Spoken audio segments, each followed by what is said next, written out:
So hello everyone, Bangladesh পাট গবেষণা ইনস্টিটিউটে নতুন একটা সার্কুলার প্রকাশিত হয়েছে। এখানে আপনি জিএসসি পাস থেকে গ্র্যাজুয়েশন পর্যন্ত অ্যাপ্লাই করতে পারবেন। বিভিন্ন পদ সংখ্যা রয়েছে প্রায় 15টি, এবং এখানে এই 15টা পদে বিভিন্ন সংখ্যক লোক সংখ্যা নিয়োগ নিচ্ছে। তো আমরা এখানে আবেদন করার জন্য কী কী যোগ্যতা, কোন পদে কতটুকু যোগ্যতা প্রয়োজন পড়বে, সমস্ত কিছু নিয়ে এই ভিডিওতে বিস্তারিত আলোচনা করব। তো ভিডিওটি সম্পূর্ণ দেখবেন। এখানে টোটাল পদ রয়েছে 15টা। প্রথম পদ হলো উপসহকারী প্রকৌশলী, machine design and development section. আপনার এটা হলো স্থায়ী পদ এবং বেতন গ্রেড হলো 10তম গ্রেড, মানে 16,000 থেকে 38,640 টাকা, এবং পদ সংখ্যা রয়েছে একটা। এবং শিক্ষাগত যোগ্যতা কোনো স্বীকৃত বোর্ড হইতে মাধ্যমিক স্কুল সার্টিফিকেট বা সমান পরীক্ষা উত্তীর্ণ সংশ্লিষ্ট বিষয়ে ডিপ্লোমা থাকতে হবে। এবং 2 নম্বর পদটি হলো সহকারী লাইব্রেরিয়ান, তাও স্থায়ী পদ, এবং বেতন গ্রেড 11তম গ্রেডের, মানে 12,500 থেকে 30,230 টাকা পর্যন্ত, এবং পদ সংখ্যা রয়েছে একটা। এবং শিক্ষাগত যোগ্যতা লাইব্রেরি সায়েন্সে ডিপ্লোমা থাকতে হবে। এবং 3 নম্বর পদটি আছে বৈজ্ঞানিক সহকারী, তাও স্থায়ী পদ, এবং বেতন গ্রেড 13তম, এবং পদ সংখ্যা রয়েছে 5টা।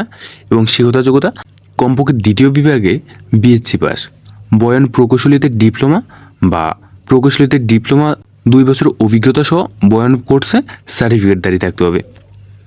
এবং 4 নম্বর পদ হলো জুনিয়র মাঠ সহকারী, তাও স্থায়ী পদ, বেতন গ্রেড 14তম, এবং পদ সংখ্যা রয়েছে 12টা। এবং শিক্ষাগত যোগ্যতা কৃষি ডিপ্লোমা, কৃষি সনদ, এইচএসসি কৃষি ডিপ্লোমাধারীকে অগ্রাধিকার দেওয়া হবে। এবং 5 নম্বর পদ হলো উচ্চমান সহকারী, স্থায়ী পদ, বেতন গ্রেড 14তম, এবং পদ সংখ্যা রয়েছে 3টা, এবং শিক্ষাগত যোগ্যতা গ্র্যাজুয়েট। এবং 6 নম্বর পদ হলো উচ্চমান সহকারী কাম ক্যাশিয়ার স্থায়ী, তাও স্থায়ী পদ, এবং বেতন গ্রেড তাও 14তম, পদ সংখ্যা 1টি, এবং শিক্ষাগত যোগ্যতা গ্র্যাজুয়েশন কমপ্লিট লাগবে আর কি, গ্র্যাজুয়েট লাগবে। এবং 7 নম্বর পদটি হলো অডিট, তাও স্থায়ী পদ, এবং এখানে বেতন গ্রেড 14তম, এবং পদ সংখ্যা 1টা, গ্র্যাজুয়েট, তাও শিক্ষাগত যোগ্যতা গ্র্যাজুয়েশন লাগবে। এবং এরপর আছে স্টোর কিপার, তাও স্থায়ী পদ, বেতন গ্রেড 14তম, এবং পদ সংখ্যা 1টা, এবং শিক্ষাগত যোগ্যতা স্নাতক বা সমান ডিগ্রি। এবং 9 নম্বর পদ হলো 60 মুদ্রাক্ষরিক কাম কম্পিউটার অপারেটর, তাও স্থায়ী পদ, এবং বেতন গ্রেড 14তম, এবং পদ সংখ্যা আছে 3টা। এবং শিক্ষাগত যোগ্যতা 60 লিপিতে ইংরেজি ও বাংলা যথাক্রমে 60 ও 40 শব্দের গতিসম্পন্ন, এবং মুদ্রাক্ষরিক ইংরেজি ও বাংলা যথাক্রমে 30 ও 25 শব্দের গতিসহ এইচএসসি পাস থাকতে হবে, মানে কম্পিউটার এক্সপিরিয়েন্স এবং এইচএসসি পাস লাগবে। এবং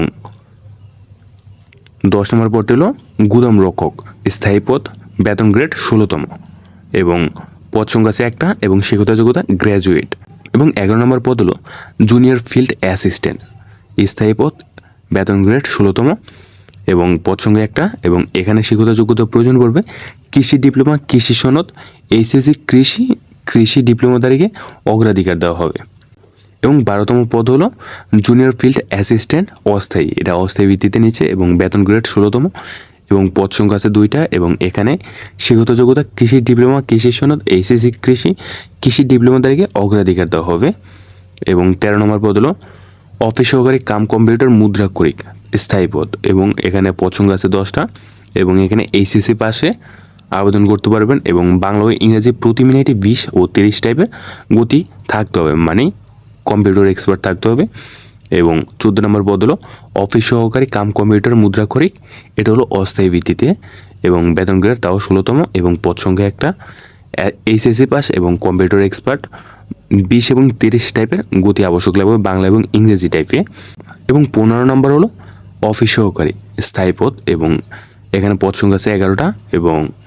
এবং শিক্ষাগত যোগ্যতার প্রয়োজন পড়বে বাস্তব অভিজ্ঞতা সহ 5ম শ্রেণী পাস, মানে পিএইচসি পাস করলে আপনার বাস্তব অভিজ্ঞতা থাকলে আপনি অ্যাপ্লাই করতে পারবেন।